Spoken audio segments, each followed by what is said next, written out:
La célébrité? Ça m'a emmerdé.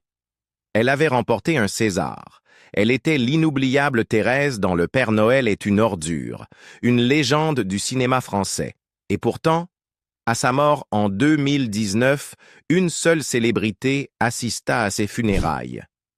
Pourquoi Anémone, autrefois au cœur de la troupe du Splendid, est-elle morte dans une quasi-solitude? Était-ce son choix de disparaître, ou bien le milieu l'a-t-il lentement abandonné pour avoir osé dire des vérités qui dérangent? Restez avec nous alors que nous dévoilons le dernier chapitre solitaire de la vie d'Anémone, de muse comique du Splendid à actrice césarisée. Anne Bourguignon, connue sous le nom de scène Anémone, était une actrice et scénariste française née en 1950 dans le 15e arrondissement de Paris. En l'espace de plusieurs décennies, elle est devenue l'un des visages les plus emblématiques du cinéma français, reconnu pour son mélange unique de drôlerie et de profondeur émotionnelle. Elle fit sa première apparition à l'écran en 1968 dans le film Anémone de Philippe Garrel. Ce film, qui marqua ses débuts, lui donna aussi son nom de scène. Après des études sous la direction de Robert Hossein à Reims, elle se lança dans le café-théâtre, un espace d'expression essentiel pour les jeunes comédiens français dans les années 1970. Elle se fit connaître du grand public en rejoignant la troupe du Splendid, collectif d'humoristes en pleine ascension. En 1979, Anémone incarna Thérèse dans Le Père Noël est une ordure, une pièce créée par la troupe. Le succès du spectacle mena à une adaptation cinématographique en 1982, réalisée par Jean-Marie Poiré. Le film devint culte et son interprétation de la bienveillante mais maladroite Thérèse reste l'une des plus mémorables du cinéma comique français.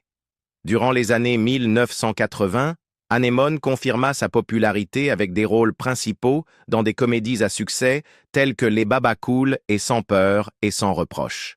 Ces films mirent en lumière sa polyvalence, son sens du timing et son instinct comique. Un tournant majeur survint avec Le Grand Chemin, où elle joua un rôle dramatique qui lui valut le César de la meilleure actrice en 1988. Cette performance révéla l'étendue de son talent et lui ouvrit les portes d'un cinéma plus sérieux. Elle enchaîna avec des films comme Péril en la demeure, Les baisers de secours et Au petit bonheur, sous la direction de cinéastes comme Michel Deville, Marco Ferreri ou encore Philippe Garrel. Dans les années 1990 et 1000, Anémone poursuivit une carrière riche et variée, collaborant avec des réalisateurs de renom tels que Claude Lelouch, Jean-Marie Poiré, Bertrand Van Effenter, Romain Goupil ou Xavier Gélin. Elle travailla également avec des réalisatrices pionnières comme Christine Pascal, Tony Marshall et Vera Belmont, contribuant à certaines de leurs œuvres majeures. Outre le cinéma, elle resta active au théâtre et à la télévision, s'imposant comme une artiste complète. Connue pour sa sincérité, son indépendance et sa fidélité à ses convictions artistiques, elle a laissé une empreinte indélébile dans la culture française entre reconnaissance critique et succès populaire. Être populaire, c'est une galère. Derrière les performances excentriques, l'ironie mordante et le charme indocile, Anémone était quelque chose de bien plus rare, une voix de résistance dans un système qui prospère sur le silence. Née Anne Bourguignon dans une famille parisienne privilégiée, elle aurait pu vivre confortablement, peut-être même élégamment, sans jamais remettre une seule règle en question. Mais Anémone choisit un autre chemin. La rébellion vint tôt. Elle fut renvoyée de 11 établissements scolaires et déclara un jour que le système éducatif français n'enseignait que des conneries inutiles. Ce n'était pas juste de l'ennui ou de l'agitation, c'était un rejet profond et instinctif du conformisme imposé. À 16 ans, elle apparaît dans Anémone en 1968, un film télévisé poétique et expérimental de Philippe Garrel. Bien que la chaîne ait jugé le film trop intellectuel, Il circula dans les milieux du cinéma d'avant-garde et lui donna à la fois un nom et une identité qu'elle portera toute sa vie. Dans les années 1970, elle s'immerge dans le théâtre contestataire, rejoignant le mouvement du café-théâtre et travaillant avec la troupe montante du Splendid. Si cette dernière devint plus tard une royauté de la comédie française, Anémone, elle, n'y trouva jamais vraiment sa place. Le succès du Père Noël est une ordure en 1982 la propulsa à la célébrité nationale, mais la collaboration se termina amèrement. Elle accusa la troupe de ne pas avoir reconnu ses contributions au scénario. Des années plus tard, elle résuma cette période avec sa franchise habituelle. C'est vécu, c'est digéré, c'est chié. Pas de nostalgie, pas de tournée de retrouvailles, aucune réconciliation soigneusement mise en scène. Elle refusa de réécrire son passé pour plaire à qui que ce soit. Au début des années 1980, Anémone était devenue l'une des actrices comiques les plus aimées de France. Pourtant, elle restait mal à l'aise avec la célébrité. « Être populaire, c'est une galère », disait-elle en interview. « C'est quoi ce fétichisme des autographes? C'est ridicule. » Ce n'était pas de la coquetterie. Elle détestait sincèrement les rituels de la gloire qu'elle voyait comme superficiels et marchands. Elle fuyait les tapis rouges, méprisait les festivals et rejetait l'industrie du spectacle qu'elle considérait comme une machine faite pour endormir, non pour réveiller. Ses critiques devinrent plus virulentes à mesure que le monde du cinéma évoluait. « L'argent à tout prix », alertait-elle en 2017. « Je n'ai pas choisi d'être vendeuse de films ou de pièces. J'ai choisi d'être artiste. » Cette même année, lors de la promotion de sa dernière pièce, Les nœuds au mouchoir, elle annonça officiellement sa retraite avec un adieu théâtral. Bon débarras. Pour Anémone, ce n'était pas qu'un changement de carrière, c'était un acte politique. Elle n'avait plus aucune patience pour ce qu'elle appelait une bande de crétins dirigeant le milieu ou un concours de menteurs que constituait selon elle le débat politique. Même les moments de reconnaissance devenaient des tribunes de protestation. Lorsqu'elle remporta le César de la meilleure actrice en 1988 pour son rôle bouleversant dans Le Grand Chemin, elle refusa de se plier au protocole. Habillée d'une tenue inspirée d'uniformes militaires, elle posa la statuette à terre au lieu de la brandir fièrement. Ce n'était pas de l'humilité, c'était du mépris pour ce que représentait cette récompense. Elle critiqua publiquement le réalisateur du film, Jean-Loup Hubert, et déclara sans détour qu'elle n'avait aucun intérêt à fonctionner selon les règles du cinéma français. « Cette carrière commerciale, ce n'était pas pour moi », affirma-t-elle. Et elle le pensait. Loin de se retirer, elle canalisa son énergie dans des causes qui lui tenaient à cœur.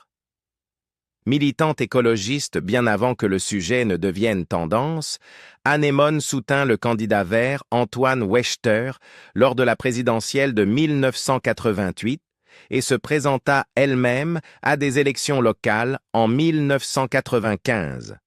En 2002, elle devint porte-parole d'Attac, une organisation anti-mondialisation et anti-libéralisme économique. « On ne peut pas rêver d'une croissance infinie sur une planète finie », répétait-elle souvent, reprenant une phrase de son frère Claude Bourguignon, agronome réputé. Elle défendait la préservation des sols, une vie naturelle et la simplicité radicale, finissant par se retirer à la campagne, puis au Portugal, pour vivre plus près de la terre. Malgré son caractère intransigeant, elle inspirait un profond respect et une vraie affection chez ses pairs. Le réalisateur Patrice Lecomte la décrivait comme « sauvage », mais d'un professionnalisme remarquable. Michel Blanc, comédien lui aussi, la qualifiait de « belle, séduisante et dingue ». Ses excentricités devinrent légendaires. Elle fumait 3 paquets par jour même malade, faisait des mots croisés pendant les répétitions tout en n'en ratant jamais une seule réplique et pulvérisait les institutions culturelles d'un sarcasme chirurgical. Le Festival de Cannes? C'est comme le salon de l'agriculture, mais en moins sympa, lança-t-elle un jour en souriant. Alors que les rôles traditionnels se faisaient plus fades, elle se tourna vers des projets plus porteurs de sens. Elle livra des prestations nuancées dans Le Petit Nicolas, Jackie au Royaume des filles ou encore Le Grand Partage, prouvant qu'elle n'avait rien perdu de sa puissance. Bien qu'elle se soit officiellement retirée de la scène, elle ne disparut jamais vraiment. Sa voix, tranchante, claire et fidèle à ses principes, continuait de se faire entendre dans des interviews, des manifestations locales ou de rares apparitions à la télévision. Elle ne cessa jamais d'alerter sur le consumérisme, le gaspillage et les dangers d'une société obsédée par l'image. Les enfants vous bouffent vivante. L'une des révélations les plus choquantes de la vie publique d'Anémone fut son aveu sans détour de regretter d'être devenue mère, une déclaration rarement formulée aussi ouvertement, en particulier par une personnalité médiatique. Elle déclara sans ambages « Je regrette d'avoir été mère. Si c'était à refaire, je ne le referais pas. » Ces regrets ne venaient pas d'un manque d'amour. Elle insista même sur le fait qu'elle avait aimé ses enfants, Jacob et Lily, et qu'elle avait assumé ses responsabilités maternelles avec engagement. « Ils m'aiment, disait-elle. Je leur ai donné de la tendresse et de l'amour. J'ai fait mon devoir, à contre-cœur, sans leur faire payer. Mais pour Anémone, la maternité avait fondamentalement détruit sa vie. Elle confia un jour au magazine Gala.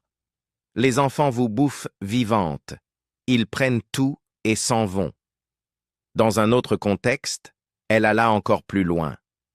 Quand on en a, on dit adieu à sa vie, à soi-même, à tout. Des mots lourds de sens, fruits d'un malaise profond et durable face à un rôle social qu'elle estimait avoir été contrainte d'endosser. La vision d'Anémone sur la maternité ne fut ni soudaine, ni impulsive. Elle s'était construite au fil des décennies, dès sa vingtaine. À 22 ans, elle révéla avoir songé à se faire stériliser, mais ne pas l'avoir fait, un choix qu'elle regretta amèrement par la suite. Son premier enfant, Jacob, naquit d'une grossesse qu'elle qualifia de niais. Elle découvrit qu'elle était enceinte alors qu'il était trop tard pour avorter. Acculée, elle décida d'élever l'enfant et chercha un homme pouvant incarner une figure paternelle adéquate. Elle choisit quelqu'un qui semblait avoir le profil requis et qui accepta à condition qu'elle ait un deuxième enfant avec lui. « Ma vie est déjà foutue, alors un ou deux, ça ne change rien », se rappela-t-elle avoir dit. C'est ainsi que naquit Lily, sa seconde enfant. Même des années plus tard, Anémone ne modéra pas ses propos. En 2011, sur le plateau de Laurent Ruquier, elle réaffirma « J'ai regretté toute ma vie d'avoir eu des enfants ». Elle précisa que sa motivation n'avait jamais été instinctive ou désirée, mais dictée par la pression sociale. À l'époque, si tu n'avais pas d'enfant, tu n'étais pas considérée comme une vraie femme. Son témoignage offrait un regard rare sur une vérité sombre que de nombreuses femmes ressentent sans pouvoir l'exprimer publiquement. La critique d'Anémone vis-à-vis de la maternité n'était pas seulement intime, elle était aussi politique et culturelle. Pour elle, le rôle de mère dans la société réduisait la femme à une fonction de soin, lui ôtant toute individualité et toute autonomie. Elle déclara à Closer qu'elle aurait été plus heureuse en lesbienne sans enfant, suggérant que les attentes sociales l'avaient poussée vers des choix profondément éloignés de sa véritable nature. Elle compara même son fils à un Tanguy, cet archétype du jeune adulte réticent à quitter le foyer parental, et avoua avoir été soulagé lorsqu'il quitta enfin la maison. Malgré ses propos crus, son fils Jacob décrivit plus tard sa mère comme très présente, se souvenant de voyages, de festivals de cinéma et de dîners remplis d'affection. « Je n'aurais pas pu rêver meilleure maman », déclara-t-il à Femme Actuelle en 2021, insistant sur le fait que les déclarations de sa mère ne reflétaient pas la réalité de leur relation. Sa fille Lily, tout comme sa petite-fille Nana, fut rarement évoquée publiquement, mais ceux qui connaissaient Anémone soulignaient combien elle était douce et fière dans son rôle de grand-mère. Les confessions d'Anémone furent comparées à celles d'autres femmes françaises célèbres, comme Brigitte Bardot, qui avait également exprimé des regrets quant à la maternité. Bardot avait un jour décrit sa grossesse comme 9 mois de cauchemar et qualifié son fils de objet de mon malheur. La journaliste Françoise Giroud, elle aussi, avait comparé la maternité à marcher avec une pierre autour du cou. Des propos qui, hier scandaleux, trouvent aujourd'hui un écho dans le discours féministe contemporain. L'essayiste Mona Chollet cite Anémone dans son livre Sorcière. La puissance invaincue des femmes, la prenant pour exemple d'une femme brisée psychologiquement et socialement par les injonctions liées à la maternité. Anémone aurait vécu la naissance de son premier enfant comme une rupture traumatique, un basculement qui l'aurait aliéné de sa vie antérieure et de son identité. Une seule personne du cinéma est venue lui dire adieu. Dans les dernières années de sa vie, Anémone s'est retirée de la scène publique avec la même conviction et indépendance qui avait marqué toute sa carrière. Fin 2017, elle mit officiellement un terme à sa présence sur scène et à l'écran, annonçant sa retraite dans une interview accordée aux Parisiens. À ce moment-là, elle évoquait non seulement la fatigue et le besoin de repos, mais surtout une désillusion grandissante envers le monde du spectacle. C'est fini. J'ai ma retraite et de quoi vivre sans travailler, déclarait-elle avant d'ajouter « Ce n'est pas grand-chose, mais j'ai un bien immobilier qui rapporte un peu. Par rapport aux carrières qu'on a eues, on n'a pas grand-chose à la retraite. » L'aspect de plus en plus commercial du milieu l'avait profondément rebuté. L'argent a tout envahi partout. Quand j'ai commencé dans les années 80, ça allait encore. Maintenant, c'est insupportable. Il n'y a plus de place pour créer, seulement du marketing à la chaîne. Bon débarras. Une frustration ancienne, mais devenue irréversible. Sa dernière grande apparition publique eut lieu le 29 novembre 2017, au Palais des Glaces à Paris, lors d'un hommage spécial célébrant ses 50 ans de carrière. Amis, collègues et admirateurs se réunirent pour saluer son parcours, avec Anémone elle-même sur scène dans la pièce Les nœuds au mouchoir. Bien qu'affaiblie physiquement, elle resta vive, combative et fidèle à elle-même. Cette prestation fut son adieu symbolique à la scène, même si peu, à ce moment-là, réalisèrent qu'il s'agissait de sa dernière grande apparition. Mi-2018, des rumeurs sur sa santé commencèrent à circuler, notamment après sa participation aux soirées lyriques de Sanxay le 9 août 2018. Malgré sa fatigue évidente et son apparition en fauteuil roulant, elle insista pour honorer son rôle de marraine du festival, captivant le public par son esprit mordant et son irrévérence coutumière. Des témoins la décrivirent comme diminuée, au visage tiré, et France Dimanche confirma plus tard qu'elle était en convalescence dans un établissement médical de la région du Mélois, dans les Deux-Sèvres. Anémone luttait contre un cancer du poumon, une information révélée publiquement seulement après son décès, le 30 avril 2019. Sa maladie était restée secrète, en accord avec son besoin croissant de solitude et de discrétion. Elle s'était installée en 2006 à Sainte-Soline, près de Lezay dans les Deux-Sèvres, loin de Paris et de ce milieu du spectacle qu'elle méprisait. « J'ai failli étouffer sous le fan club », confiait-elle, dénonçant ce qu'elle appelait le « fétichisme à la con » de la célébrité. « La célébrité ? Ça m'a emmerdé », lâchait-elle crûment dans l'un de ses derniers entretiens. Son exil rural n'était pas qu'un simple départ de la ville, c'était une reconquête de paix et d'authenticité. Elle avait découvert la région par hasard en aidant une amie à chercher un bien immobilier bon marché et s'était tout de suite sentie en phase avec les valeurs écologiques et anticonsuméristes du lieu. Là-bas, elle menait une vie simple, cultivait son jardin et soutenait des initiatives culturelles locales, comme le festival lyrique de Sanxay. Elle passa ses derniers mois entre soins hospitaliers et repos chez elle, dans le Poitou, entourée d'un cercle restreint de proches et d'amis fidèles. Sa mort fut annoncée par son agente, Elisabeth Tanner, qui parla simplement de la fin d'une longue maladie. Anémone s'éteignit au centre hospitalier universitaire de Poitiers le matin du 30 avril 2019 à l'âge de 68 ans. Selon ses volontés, ses obsèques eurent lieu le 9 mai 2019 au crématorium de Poitiers, dans la plus stricte intimité. Très peu de personnalités du cinéma étaient représentées. Parmi elles, Agnès Soral, Louis Rego et sa fidèle amie de toujours, la réalisatrice Toni Marshall. Marshall exprima publiquement sa douleur, comparant Anémone à un premier amour, la décrivant comme exubérante, irrévérencieuse et courageuse. Le faible nombre de présents fit jaser, mais son fils Jacob rappela que sa mère s'était volontairement éloignée du monde du spectacle. Elle n'a jamais fait partie de ce milieu. Elle se fichait de la célébrité, déclara-t-il à Femme Actuelle en juin 2019. Elle ne voulait pas d'un cirque de stars à son enterrement. C'était une femme sauvage. La mort d'Anémone marqua non seulement la fin d'une carrière singulière, mais aussi la disparition d'une voix qui, durant toute sa vie, n'avait cessé de défier les normes, qu'elles soient cinématographiques, politiques ou maternelles. Son départ fut pleuré par ses fans et ses pairs, avec des hommages venus de figures comme Josiane Balasco, Christian Clavier ou Patrice Lecomte. Elle était cinglée, dit ce dernier, mais c'est un compliment, elle était ailleurs. Le dernier acte d'Anémone ne fut pas sur scène, ce fut un retrait silencieux, loin de tout, pas de foule, pas de tapis rouge, une seule célébrité à ses funérailles. Était-ce la trahison ultime d'un milieu qu'elle avait marqué, ou bien son dernier doigt d'honneur à un monde qu'elle avait fini par mépriser?